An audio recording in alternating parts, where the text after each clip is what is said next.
Abayizi ba Yunivasite 15 abakwatibwa gye buvuddeko nga beekalakasiza ku Paalamenti olw'ebbeeyi y'ebintu okwekanama balabiseeko mu Kkooti ya Buganda Rd mu maaso g'omulamuzi olw'omugisha. Ku bano abayizi 10 baayimbulwa oluvanyuma lw'okweyimirirwa ate bannaabwe 5 babadde bakyagaliddwa okutuusa olunaku olwaleero nabo Kkooti lw'ekkiriza okusaba kwabwe okw'okweyimirirwa. Omuwabi wa gavumenti Judith Nyamwiza ategeezza Kkooti ng'okunoonyereza ku musango bwe kwawedde era n'asaba olunaku olw'okutandika okuguwulira ng'omulamuzi awadde olwanga 27 omwezi ogujja.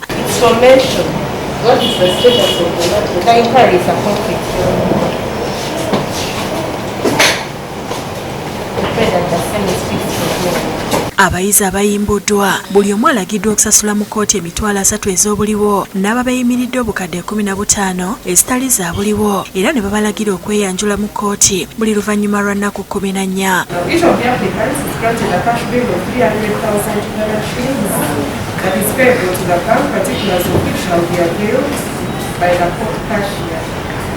the sureties is bonded 15 million shillings, that is non-cash.